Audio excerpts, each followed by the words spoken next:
4월 10일 대구의 신규 확진자가 0명으로 발표되었습니다. 전국 단위로 확장해도 27명에 불과하여 최근 50명 내외로 조절되던 수치가 이제는 반토막 수준으로 떨어진 것이죠.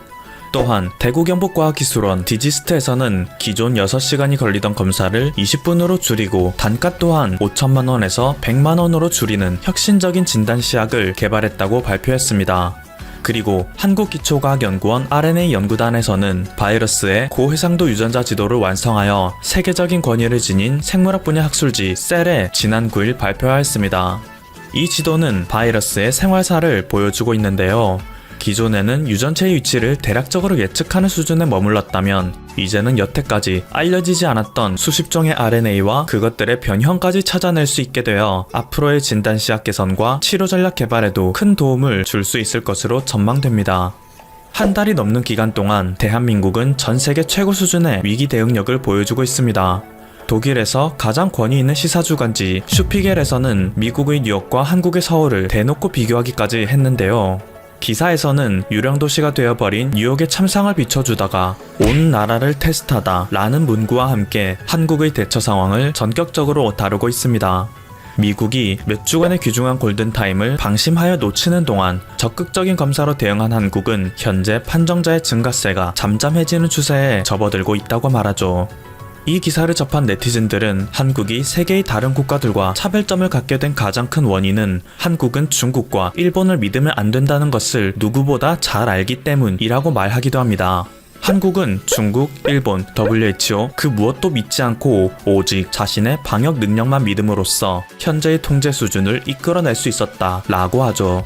중국은 사태 초기 확산세를 은폐했고 일본은 올림픽을 앞두고 대놓고 검사를 하지 않음으로써 사태의 심각성을 부각시키지 않았는데요. 이런 두 국가를 지켜보던 세계의 많은 국가들은 중국은 이제 안정세에 접어들고 있고 일본은 의연하게 대처하고 있는데 한국만 유난 떤다 라며 안일한 태도를 지니다가 큰 코 다치게 된 것입니다. 정작 중국은 세계가 방심하고 있을 당시 각국에서 마스크 등의 의료물자 등을 사재기해가 이제 와서 비싼 값에 팔고 있고 온갖 생색은 다 내며 자국의 불량 제품을 팔아먹고 있으며 일본은 도저히 감당할 수 없는 확산세에 그렇게 비꼬아대던 한국의 상황을 본받아야 한다는 목소리가 점점 커지고 있는 상황인데 말이죠. 도미타고지 주한 일본 대사는 이번 위기를 계기로 한국과 일본은 협력을 강화해야 한다 라고 말하였으며 일본의 방송에서는 한국의 판정자 증가 현황, 드라이브 스루, 워킹 스루, 재난문자 시스템, 온라인 수업 등의 현장 상황을 중계하며 일본 역시 한국을 본받아야 한다고 말하고 있습니다. 일본은 골드만삭스에서 2020년 2분기 성장률을 마이너스 25%로 예상하고 있으며 사회적 거리두기를 위해 재택근무령을 내리고 있지만 철저히 아날로그화된 일본의 문화로 인해 41%에 달하는 재택근무 인원이 다시 회사로 출근하고 있을 정도로 한국에 비해 끔찍한 경제 상황과 시스템 현황을 보여주고 있기 때문이죠. 현재 유럽은 그동안 친중 노선을 취하던 과거의 대가를 치르고 있습니다. 해당 영상은 중국이 프랑스에게 기부했던 방호복의 실체를 보여주고 있는데요. 보시다시피 방호복이라고 부르기에는 너무 초라할 정도의 모습을 보여주고 있습니다. 그저 남아도는 비닐을 보냈다는 생각이 들 정도로 투명한 재질과 나풀거리는 의상이죠. 이외에도 최근 유럽의 수많은 국가들, 대표적으로 영국, 스페인, 체코 등에서는 중국산 키트가 심각한 수준의 불량률을 보여준다며 분노하고 있으며 얼마 전 네덜란드에서는 중국이 보낸 마스크가 품질 기준에 미달하여 리콜 조치를 취했다 발표한 바가 있습니다. 필리핀에서도 비슷한 상황이 발생하여 주 필리핀 중국 대사관은 중국 정부가 기증한 제품들은 WHO 기준을 모두 충족하는 제품이다 라고 반박하는 일도 생겼는데요. 아무리 WHO에서 보증한다고 하더라도 실질적으로 각 국가에서 정한 기준을 충족시키지 못하는 경우가 많아 중국이 생산한 의료물자들은 모두 폐기되거나 리콜 사태를 맞는 경우가 잇따라 벌어지고 있죠. 미국도 사태 확산 초기 이것을 얕잡아 봤던 것에 대한 대가를 혹독하게 치르고 있는 것은 마찬가지입니다. 정부가 뒤늦게라도 한국의 대응 모델을 벤치마킹하여 막대한 검사량을 소화해내고 있고 수많은 도시를 락다운하는 등 사회적 거리두기 운동을 실천하고 있지만 기껏해야 더욱 폭발하는 증가세를 억제하는 것에 머물고 있는데요. 급기야 뉴욕에서는 인공호흡기 부족 사태가 발생하여 생존 가능성이 낮은 사람은 치료를 포기하고 살 수 있는 사람에게만 인공호흡기를 사용하는 극단적인 상황에 치달았죠. 그런데 엎친 데 덮친 격으로 이러한 미국을 더 힘들게 만드는 사실은 위기 속에서 돋보이는 미국 의료 격차의 현실입니다. 미국은 국가에서 운영하는 의료보험이 없어 대부분의 국민들이 기업과 연계된 보험을 가입했는데요. 문제는 현재 미국에서 대대적인 실업 사태가 발생하면서 직장을 잃은 모든 미국의 국민들이 기존의 의료보험 혜택에서조차 제외될 확률이 커졌다는 것입니다. 미국의 뉴스위크에서 보도한 연구자료에 따르면 지금까지만 해도 150만 명의 의료보험 혜택을 잃어버렸고 앞으로 700만 명 이상으로 급증할 것이 예상된다고 하죠. 의회에서는 검사를 무료로 받을 수 있는 법안을 통과시켰지만 말 그대로 검사만 무료라 보험이 없는 개인은 여전히 확진 판정을 받을 시 막대한 치료비를 지불해야 하는 상황입니다. 급한 대로 정부에서는 병원에 치료비 환급 정책을 만들어 보험이 없는 사람들을 위한 2조 2천억 달러 규모의 부양책을 내놨지만 이는 결국 미국의 가장 큰 약점을 만천하에 부각시킨 꼴이 되었죠. 해당 연구 보고서에서는 미국의 건강보험은 비에 녹는 우산과 같다 라며 이 시스템에 대한 개선을 촉구하고 있습니다. 미국은 유럽과 다르게 중국에 대한 신뢰가 전혀 없었지만 사태가 이렇게 끔찍하게 악화된 것에 대해 WHO와 일본을 믿었기 때문이라며 후회하고 있습니다. 사태 확산 초기만 해도 미국은 한국에서는 급속한 확산에 정신을 못 차리고 있고 과잉 대응을 하고 있는 것으로 보인다 라는 태도를 지녀 상대적으로 증가세를 보이지 않는 일본을 본받았는데요. 때문에 트럼프 대통령은 이번 위기에 대해 이것은 단순한 독감일 뿐이다 라는 망언을 하기도 한 거죠. 또한 WHO는 이번 위기에 대한 전염성을 2에서 2.5, 즉 1명당 2명에서 2.5명을 전염시킬 수 있다고 발표했었는데요. 이것을 믿은 미국에서는 그다지 심각한 태도를 지니지 않았던 것입니다. 그런데 최근 미국의 CDC에서는 자국에서의 확산세에 깜짝 놀라 WHO에서 발표한 데이터에 대한 불신이 생겼는데요. 때문에 CDC 자체적으로 이번 위기에 대한 전염성을 다시 계산했죠. 그 결과 충격적인 수치가 나왔습니다. 전염성 수치 R0가 무려 5.7이 나온 것인데요. 이것은 일반적인 인플루엔자보다 4배나 높은 수치이며 WHO에서 발표한 수치의 2배인 것입니다. 누구보다 객관적인 태도를 지녀야 하는 WHO는 중국의 비정상적인 수치를 그대로 신뢰하여 2에서 2.5라는 낮은 수치를 공식화시켰고 이를 신뢰한 수많은 국가들은 방심할 수밖에 없었던 거죠. 때문에 이 소식을 접한 트럼프 대통령은 크게 분노하는 모습을 보였는데요. 미국은 중국보다 1.83배의 분담금을 내고 있는데 지금의 WHO는 중국 중심으로 돌아가고 있다. 미국이 WHO에게 주는 지원금을 끊는 방안을 검토하겠다 라며 WHO를 강력하게 비난하였죠. 그런데 이것에 대한 WHO의 태도는 더 황당했습니다. 테오드로스 WHO 사무총장은 트럼프의 발언을 듣자 만약 더 많은 시신 가방을 원한다면 그렇게 해라 라고 답한 것인데요. 현재 뉴욕에서 의료 패닉에 빠져있는 상황을 비꼰 것이죠. 누구보다 인류의 보건과 안전을 위해 하는 WHO 사무총장이 한 나라의 비극을 비꼰 것입니다.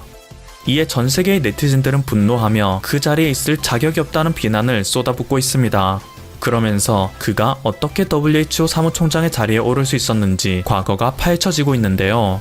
그렇게 드러나고 있는 진실들은 충격 그 자체입니다. 우선 지금의 8대 사무총장에 앞서 7대 사무총장부터 이미 WHO는 중국에게 잠식되어 유명무실한 기관이 되고 있었습니다. 당시 중국은 1대1로 사업을 통하여 동남아시아와 아프리카에 막대한 영향력을 과시하고 있었는데요. 그 힘을 바탕으로 홍콩 출신의 마가렛 찬을 WHO 사무총장으로 당선시켰죠. 그녀는 2009년 신종플루 당시에도 늑장 대응을 한 것으로도 모자라 북한의 의료 체계를 본받아야 한다 라는 망언을 했고 2013년 시리아 소아마비 유행 때는 온갖 책임은 다 회피하여 시리아 정부에게만 책임을 지었으며 2014년 아프리카 에볼라 유행 당시에는 방역 요청을 무시하고 늑장 대응을 하여 사태를 확산시켰죠. 때문에 그녀는 전 세계 정부는 물론이고 유엔과 WHO의 내부에서마저 중국 돈으로 출세하여 좋은 일자리를 차지했고 놀고 먹을 생각밖에 안 하는 무능한 친중 인사라는 비난을 받았다고 합니다. 그리고 그런 그녀의 뒤를 이은 것이 현재의 테워드로스 8대 사무총장인데요. 테워드로스는 과거 에티오피아가 독재자 멜레스 제나위의 지배를 받을 당시 그의 하수인 역할을 했던 정치인입니다.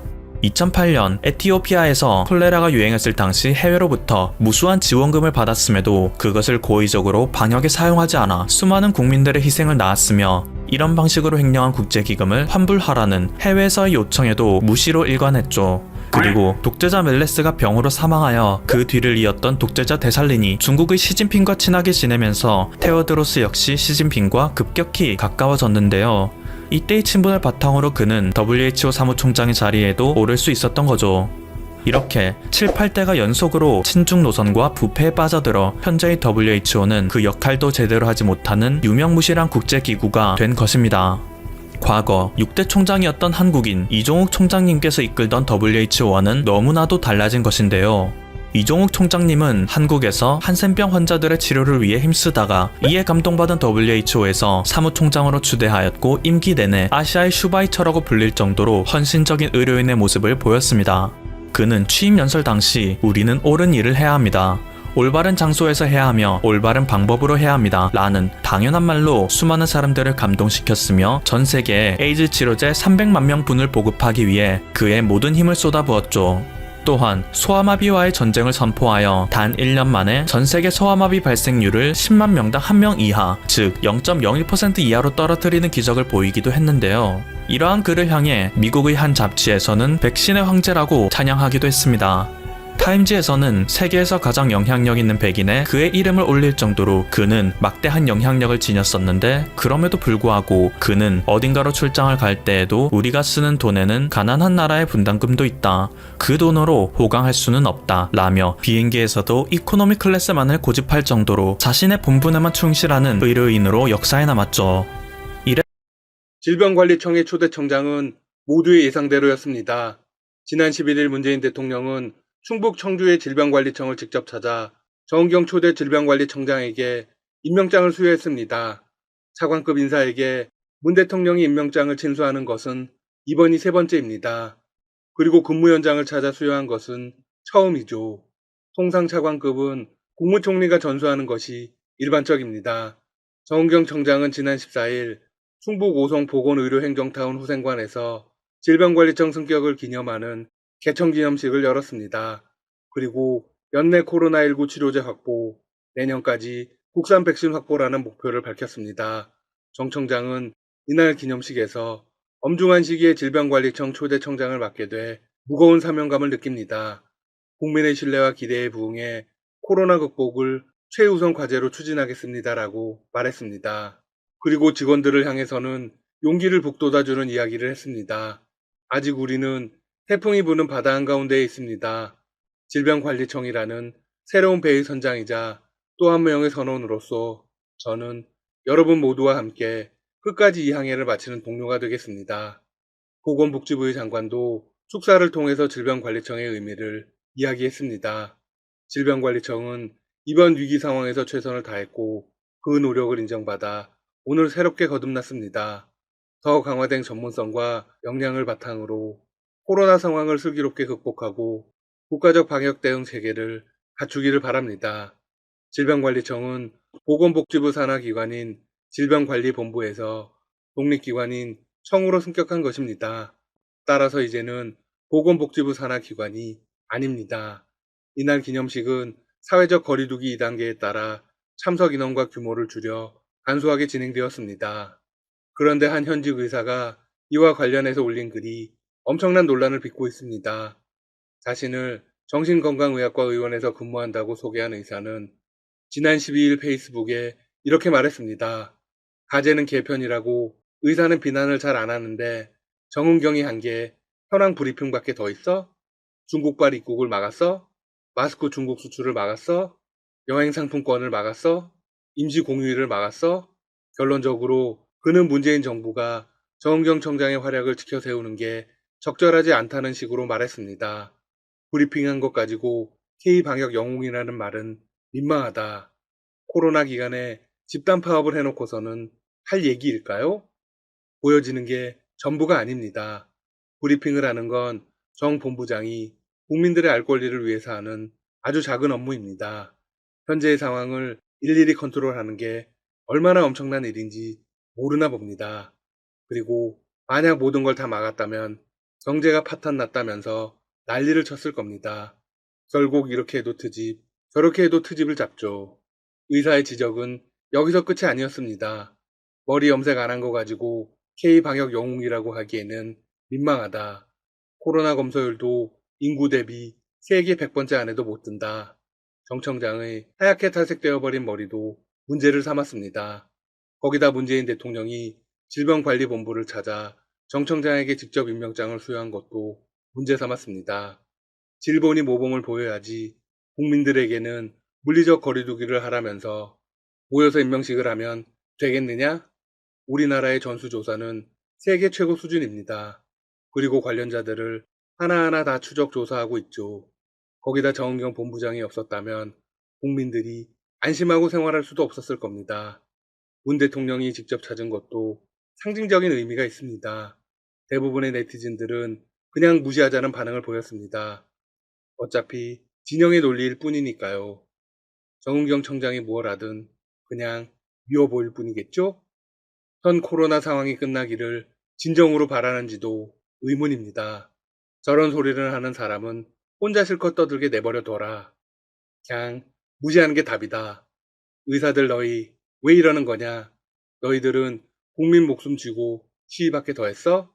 코로나 최전방에서 뛰지도 않는 의사가 뭘 한다고 쓸데없는 소리를 하는 거냐? 그러는 본인은 뭘 했길래 남의 노력을 폄하하는지 이해가 안 된다. 네, 정확한 이야기들입니다. 아무것도 하지 않은 건 물론이고 파업으로 국민들을 혼란에 빠지게 해놓고 입만 살았네요. 소식을 접한 모든 국민들이 분노하는 반응입니다. 앞서 지난달 15일에는 보수 성향 시민단체들이 정청장을 살인죄 등으로 고발했습니다. 또 다른 시민단체들로부터는 허위사실 유포 등의 혐의로 고발당하기도 했죠. 진보단체들은 이들 시민단체를 고발하겠다고 밝혔습니다. 밤낮을 가리지 않고 코로나 확산을 막고자 최선을 다하는 정은경 청장에 대해 중상모략, 음해하는 시민단체들의 어처구니 없는 고발에 대해 읍참마속의 고발을 단행하겠다. 한편 보수단체들은 광복절 집회에 이어 개천절에도 집회를 하겠다고 선언했습니다. 이는 국가체제를 전복시키는 행위입니다. 아주 대단히 강력하게 엄벌해야 합니다. 진영행정안전부 장관은 일부 보수단체가 개천절 집회를 강행할 경우 공권력을 투입하겠다는 의지를 내비쳤습니다. 국회 대정부 질문에서 정청래 의원이 이렇게 물었습니다. 10월 3일 집회가 이루어지면 공권력을 투입할 겁니까? 진영 장관은 그렇게 해야 할 것 같다고 답했습니다. 이어서 부연 설명을 했습니다. 민주국가에서 표현의 자유나 집회의 자유가 중요하긴 하지만 신종 코로나의 여파로 모임은 자제해야 합니다. 집회를 강행한다면 정부로서는 모든 공권력을 동원해서 제재할 수밖에 없습니다. 한편 질병관리청은 산하기관으로 국립감염병연구소를 신설해 올해까지 국산 치료제를 확보하고 내년까지 국산 백신을 개발하는 것을 목표로 세우는 등 백신 개발 지원과 감염병 전반에 대한 연구개발 체계를 구축할 계획입니다. 그러면 현재 백신 상황은 어떨까요? 미국의 제약업체 화이자의 최고 경영자가 지난 13일 이렇게 밝혔습니다. 미 당국의 승인을 통과하면 올 연말께 백신을 배포할 수 있도록 준비하고 있다. 그는 미국의 CBS 방송과의 인터뷰에서 관련 진척 상황도 언급했습니다. 현재 진행 중인 3상 임상시험에서 실험용 백신이 효과가 있을지 여부를 10월 말에 알 수 있을 가능성이 60% 이상이다. 만일 임상시험 결과가 좋게 나오고 FDA와 자문위원회가 안전하다고 판단할 경우 백신을 배포하겠다. 이미 제조를 시작해 수십만 배 투여분을 만들었다. 희소식처럼 들릴 수 있지만 화이자의 이런 움직임에 대한 우려도 상당합니다. 트럼프 미국 대통령이 자신의 재선 일정에 맞춰 백신 승인을 무리하게 앞당길 것이라는 전망이 나오고 있기 때문입니다. 화이자는 독일 바이오엔텍과 함께 메신저 리보 핵산 방식의 백신을 만들어 현재 막바지 임상시험을 진행하고 있습니다. 화이자는 이런 우려를 의식한 듯 3만 명을 목표로 시작한 3상 임상시험의 규모를 최대 4만 4천 명으로 확대하겠다는 내용의 변경 제안서를 제출했습니다. 또한 현재 18에서 85살을 대상으로 임상시험이 진행 중인데 이를 16살까지 포함시키는 등 젊은 층으로 확대하겠다고 밝혔습니다. 한편 화이자를 비롯해 현재 아스트라제네카와 모더나 등 전 세계 6개의 기업이 3상 임상시험을 진행하고 있습니다. 이 가운데 아스트라제네카는 지난 8일 영국의 임상시험 참가자 중 한 명에게서 흔하지 않은 척추 관련 염증인 횡단성 척추염이 발생하자 전 세계에서 임상시험을 잠정 중단했다가 12일 재개했습니다. 지금까지 닥터시사TV였습니다. 여러분 시청해주셔서 감사합니다. 구독과 좋아요 부탁드립니다.